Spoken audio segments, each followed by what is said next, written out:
अस्सलाम वालेकुम दोस्तों, तुसीं देख रहे हो ਤੁਹਾਡਾ ਆਪਣਾ ਪਿਆਰਾ ਵੀਰ ਫਾਕ ਅਹਿਮਦ ਰਾਜਪੂਤ।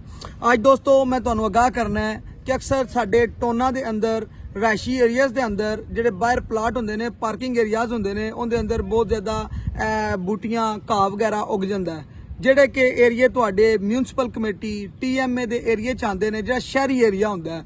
ਅਗਰ ਉਹਦੇ ਅੰਦਰ ਤੁਹਾਡੀ ਰਹਾਇਸ਼ ਹੈ, ਕਿਸੇ ਟਾਊਨ ਚ ਰਹਿੰਦੇ ਹੋ, ਕਿਸੇ ਵੈਸੇ ਏਰੀਏ 'ਚ ਰਹਿੰਦੇ ਹੋ, ਕਿਸੇ ਸੁਸਾਇਟੀ 'ਚ ਰਹਿੰਦੇ ਹੋ, ਤੇ ਉਹਦੇ ਅਗਰ ਤੁਹਾਡੇ ਘਰਾਂ ਦੇ ਸਾਹਮਣੇ ਜਾਂ ਪਾਰਕ ਵਗੈਰਾ ਨੇ, ਉੱਥੇ ਘਾਸ ਵਗੈਰਾ ਜਿਹੜੀ ਉੱਗੀ ਏ ਉਹਨੂੰ ਤੁਸੀਂ ਰਿਮੂਵ ਕਰਵਾਉਣਾ ਹੈ, ਤੇ ਉਹਦੇ ਵਾਸਤੇ ਮੈਂ ਤੁਹਾਨੂੰ ਹੱਲ ਦੱਸਣਾ। ਵਜ਼ੀਰ ਆਲਾ ਕੰਪਲੇਂਟ ਸੈੱਲ 080002345।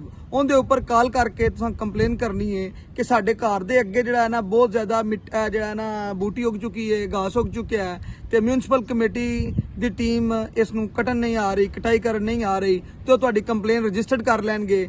ਤੇ ਤੁਹਾਡੀ ਮੁਤਲਕਾ ਜਿਹੜੀ TMA ਅਥਾਰਟੀ ਹੈ ਤੁਹਾਡੇ ਜ਼ਿਲ੍ਹੇ ਦੀ, ਮਿਸਾਲ ਦੇ ਤੌਰ ਤੇ ਮੈਂ ਹਾਫਿਜ਼ਾਬਾਦ ਦਾ ਰਹਿਸ਼ੀ ਹਾਂ, ਤੇ ਹਾਊਸਿੰਗ ਕਲੋਨੀ ਦੇ ਅੰਦਰ ਇੱਕ ਦੋ ਜਗ੍ਹਾ ਦੇ ਅੰਦਰ ਇਸ ਤਰ੍ਹਾਂ ਪਲਾਟਾਂ ਦੇ ਵਿੱਚ ਨਾ ਘਾਸ ਉੱਗੀ ਸੀ। ਸਾਡੀ ਉੱਥੇ ਹਾਊਸਿੰਗ ਕਲੋਨੀ 'ਚ ਲੇਡੀਜ਼ ਕਲੱਬ ਦੇ ਸਾਹਮਣੇ ਮਾਰਕੀਟ ਸੀ, ਉਹਦੇ ਅੰਦਰ ਵੀ ਬਹੁਤ ਜ਼ਿਆਦਾ ਬੂਟੀ ਉੱਗ ਚੁੱਕੀ ਸੀ, ਤੇ ਮੈਂ ਵਜ਼ੀਰ ਆਲਾ ਪੰਜਾਬ ਕੰਪਲੇਂਟ ਸੈੱਲ ਤੇ ਪੋਰਟਲ ਦੇ ਉੱਪਰ ਕੰਪਲੇਂਟ ਸਬਮਿਟ ਕੀਤੀ ਹੈ, ਤੇ ਜਨਾਬ ਦੂਸਰੇ ਦਿਨ ਤੀਸਰੇ ਦਿਨ ਮੈਨੂੰ ਜਿਹੜਾ ਨਾ ਮਿਊਨਿਸਪਲ ਕਮੇਟੀ ਦੀ ਤਰਫੋਂ ਰਾਬਤਾ ਕੀਤਾ ਗਿਆ।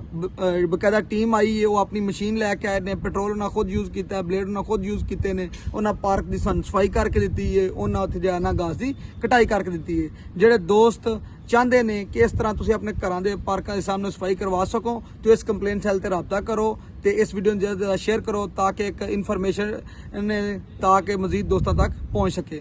ਦੁਆਵਾਂ 'ਚ ਯਾਦ ਰੱਖਿਆ ਜੇ ਮੇਰਾ ਨਾਮ ਸੀ ਫਾਕ ਅਹਿਮਦ ਰਾਜਪੂਤ, ਮੈਂ ਪੰਜਾਬ ਦੇ ਜ਼ਿਲ੍ਹਾ ਹਾਫਿਜ਼ਾਬਾਦ ਗਾਉਂ ਚੱਕਚਟਾ ਦਾ ਰਹਿਸ਼ੀ ਹਾਂ। ਮਜ਼ੀਦ ਮਾਲੂਮਾਤ ਵਾਸਤੇ ਤੁਸੀਂ ਮੇਰੇ ਨਾਲ ਰਾਬਤਾ ਕਰ ਸਕਦੇ ਹੋ। ਮੇਰਾ ਰਾਬਤਾ ਨੰਬਰ ਹੈ 034961823111। ਅੱਲਾ ਹਾਫਿਜ਼।